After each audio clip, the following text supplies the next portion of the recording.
ও বাপু, আমাকে সময় তো বিয়ার মারা ছিল না, এখন হইয়াছে,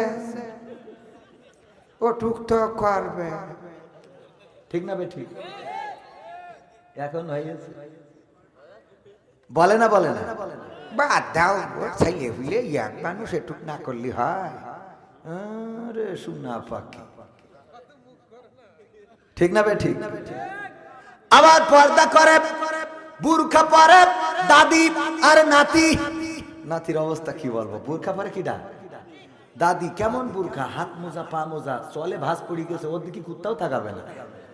এ এত কায়দা করি, আমি বুরখার বিরুদ্ধে বলছি না কিন্তু, মানে বলছি উদাহরণ দিতে। উনি আর নাতি, ওরে বাবা লিপস্টিক তো মারিস মারিস, আবার এমনি তার কাটার বর্ডার করেছে কালো করে, বর্ডার, এটা সীমানা, এর মধ্যেই কিস মারতে পারবে, এর বাইরে না। ও ওই সেই সারের গল্পটা তো এখনো শেষ করা হয়নি। কিসের কথা বলতে মনে পড়ে গেল না?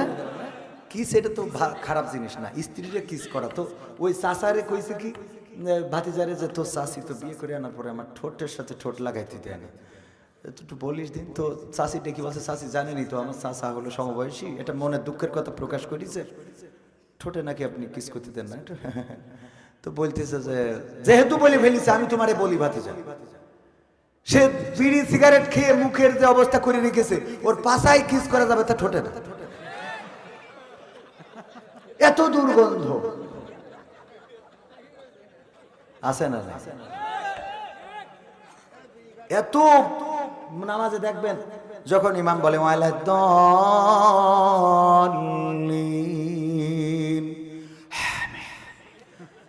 এই যে আমিন বললো, আহা মাঝে মাঝে এত কষ্টে পড়ে যায়। আমি তো আমার মনে হয় ফেরেশতারা খাতা কলম ঠিক চলে যায়, যা আপাতত তুই নামাজ পড়ি না, পরে এসে লিখবো।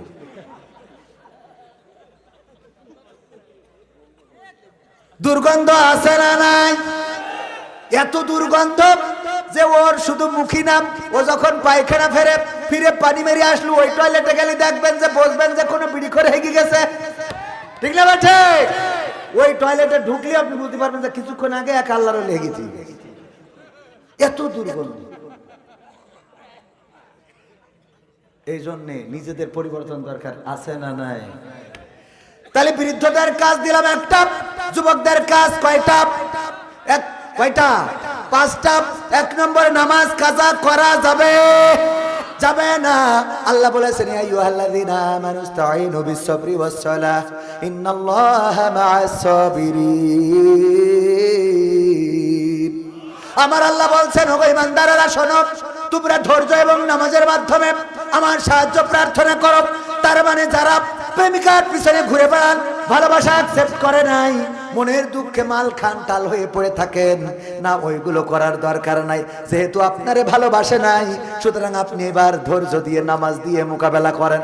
মসজিদে ঢুকে যান, আল্লাহর কাছে সাহায্য চান, আল্লাহ আপনার এমন একজন দান করে দেবে যে একদিন অথবা আপনাকে এমন জায়গায় নিয়ে যাবে যে একদিন দেখবেন যে আপনি যেই জায়গায় পৌঁছাইয়েছেন, এটা দেখার পরে যারে আই লাভ ইউ বলেছিলেন ফেরত দিয়েছিল, ওই মেয়েটা একদিন কষ্ট পাবে। আহারে, ওই দিন যদি ওর আই লাভ ইউ টু বলে দিতাম, তাইলে তো দুইজনের টু একসাথে থাকতাম, ঠিক না বেটে? কথা কি বোঝা গেছে? সাহায্য চাইতে হবে কার কাছে? বিপদে পড়েছেন, ডাকবেন কাকে? আল্লাহকে। মুসিবতে ডাকবেন কাকে?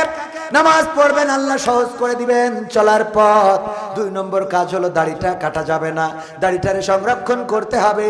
3 নম্বর কাজ হলো টাকনুর উপরে কাপড় পরতে হবে, টাকনুর নিচে কাপড় পরা যাবে। আর 4 নম্বর কাজ হলো সৎ কাজের আদেশ। 5 নম্বর কাজ আপনারা বলেন কি হবে? অসৎ কাজে। এই 5টা কাজ আমার যুবকদের জন্য মনে কি থাকবে?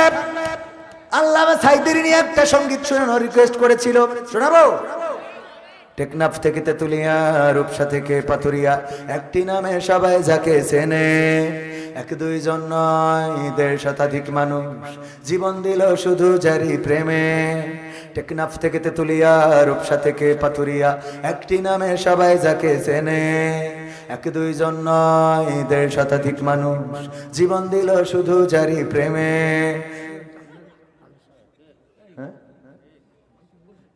সেই মানুষের মুক্তি চেয়ে যেতাম আমি গান গে, সেই মানুষের মুক্তি চেয়ে যেতাম আমি গান গে, সেই মানুষটি নাই দুনিয়ায় নাই। আজ আর মুক্তি চাওয়ার নাই প্রয়োজন নাই রে, আজ আর আমার গানের নাই প্রয়োজন নাই, আজ আর মুক্তি চাওয়ার নাই প্রয়োজন নাই গো, আজ আর আমার গানের নাই প্রয়োজন নাই। আল কোরআনের মধুর বাণী বলতো সুরে সুরে, নবীর বাণী পৌঁছে দিত বিশ্বটাতে ঘুরে। আল কোরআনের মধুর বাণী বলতো সুরে সুরে, নবীর বাণী পৌঁছে দিত বিশ্বটাতে ঘুরে। তার মুখের এই বয়ান শুনে হতো মুসলমান, বুকের সাথে বুক মিলিয়ে ধন্য কত প্রাণ। সেই মানুষের মুক্তি চেয়ে যেতাম আমি গান গে, সেই মানুষের মুক্তি চেয়ে যেতাম আমি গান গে, সেই মানুষটি নাই দুনিয়ায় নাই। আজ আর আমার গানের নাই প্রয়োজন নাই গো, আজ আর মুক্তি চাওয়ার নাই প্রয়োজন নাই, আজ আর আমার গানের নাই প্রয়োজন নাই রে, আজ আর আমার গানের নাই প্রয়োজন নাই। এগুলো দেবেন তা আগে তো বলবেন, রাত 12:30 এসে বলতেছেন 1টার সময়, কারণ 1টা বাজে গেছে, উঠানোর কথা 10টায় দেবেন, 12টায় শেষ, 1টা বাজে গেছে। ভাইরা আমার, আল্লাহর পক্ষে থাকতে আমরা রাজি আছি না নাই? জান মাল দিয়ে আল্লাহর রাস্তায় থাকতে রাজি আছি? কারা কারা রাজি দুটি হাত দেখতে চায়? নারায়ে তাকবীর। জান মাল দেবেন? মাল নেব আজকে, জান নেব না। এই ভিতরে যান, যার যা আছে পকেটে দিয়ে দেন প্যাকেটে শিগগিরই। আর আমার হাতে যদি কেউ দেন দিতে পারেন, যা আছে পকেটে দিয়ে দেন প্যাকেটে, একজনে মাহরুম হওয়া যাবে না। ভাইরা আমার, এই মাদ্রাসার জন্য, মাদ্রাসার উন্নয়নের জন্য আপনাদের মধ্যে প্যাকেট যাওয়ার পরে কেউ মাহরুম হবেন না। যা যা আছে দেন। বিড়ি সিগারেট থাকলেও দিতে পারেন, মা বোনদের প্যান্ডেলে যান, মা বোনেরাও দিতে পারেন। ওগো আমার মায়েরা, ওগো আমার বোনেরা, ওগো আমার ভাইয়েরা, কেউ উঠে চলে যাওয়া যাবে না। আমার হাতে যারা দিবেন, একজন যুবক ভাই, নাম কি? নাম কি? হাবিবুর রহমান হাবিব। দেখেন মোরে আল্লাহ মেলা টাকা, 3,110 টাকা করলেন দান। আল্লাহ বাড়িয়ে দাও, সম্মান নেখায়া দিয়ে দাও, মনের স্বপ্ন পুরা করে দাও, আপনজনদের কবুল করে নাও। আল্লাহ এই দানের ওসিলায় দুনিয়ার মুসিবত মুক্ত করে দাও, আখিরাতের জীবনটা মুক্তির করে দাও।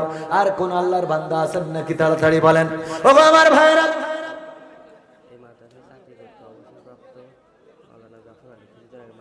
মাওলানা জাফর আলী দাদা, আমাদের ছোট ভাইয়ের দাদা, এই